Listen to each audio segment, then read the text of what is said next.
This happened after I was arrested twice on a demonstration. So I was arrested on the demonstration on the 28th, dragged to the floor. That was circulated on Toby Young's Twitter feed.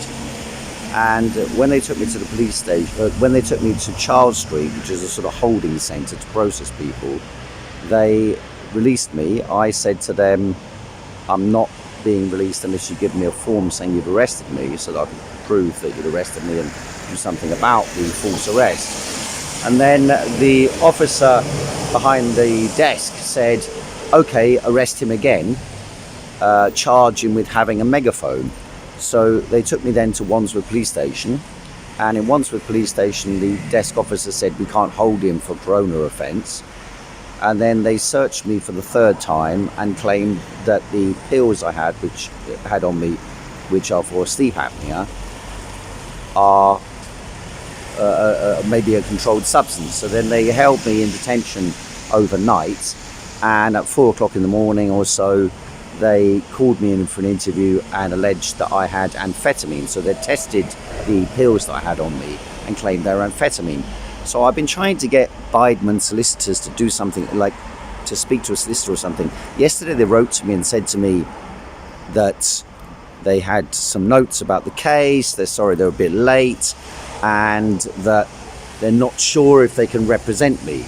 Well, for me that's a pain in the arse, because it's the 29th of December, is just between Christmas. I have to get a solicitor now who's going to be on this. I'm being framed on a false charge, or better said, most likely the police testing kits for determining if something is a Class B drug or not don't seem to be adequate. And so what I've decided to do, because I've got the packet, or a packet from which these pills came, what I've decided to do is go to another police station and to make a statement at that police station saying what happened, and handing them a packet of these pills, you see.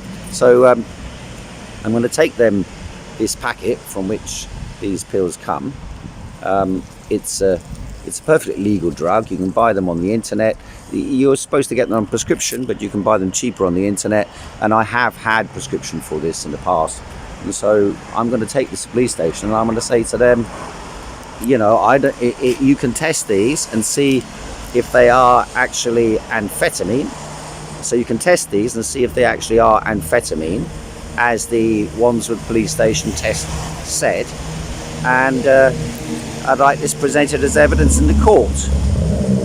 And if their test at this police station also shows that there's amphetamine, well then they need to find out why that is the case, because, you know, what drug dealer in the world would put amphetamine in a packet like this?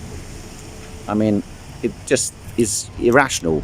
It doesn't mean that somewhere along the line, perhaps in India where they're manufactured, someone might have put something in it. I don't know, but that's a problem at manufacturing level. And I can show where I purchased it, I can give a receipt for where I purchased it, and then they can go after the people who are inadvertently, or better said, selling to people who don't know that it's amphetamine, and then they'll have to chase them. You know, obviously I don't want to be taking amphetamine, so I want them to check it. So that's the line I'm going to take, and it saves me worrying about, you know, trying to get a solicitor to lift their little finger to do anything on behalf of clients, and it just goes straight to the heart of the matter without me having to worry about, you know, seeing a solicitor and wasting my time with the solicitor, because then I can take this to court as evidence when the case comes up. And I suspect that when they actually check these tablets, they will be able to see that they are perfectly legal tablets, and they are the tablets that I stated they are, and the receipt is correct. And then I assume they'll drop the charge, and when they drop the charge, then of course then I can claim compensation of them for false arrest, which is of course what the essence of the question is. I told the police officer when he arrested me and they held me in Charles Street for an hour and a half, I told him I had sleep apnea. You know, so, and I can prove this as well. I told him, because I was sitting on the floor and I was saying, I'm really tired at the moment. I really need to lie down in the middle of the street there. And he let me sit down. He wouldn't let me lie down.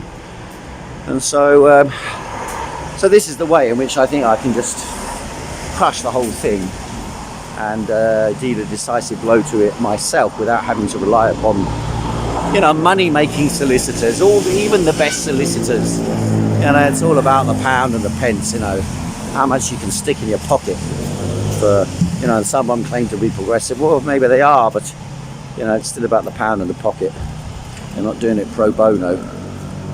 And, you know, we really have to get on top of these things instead of just letting them, you know, control the agenda and make people scared and so on. I'm not scared of them.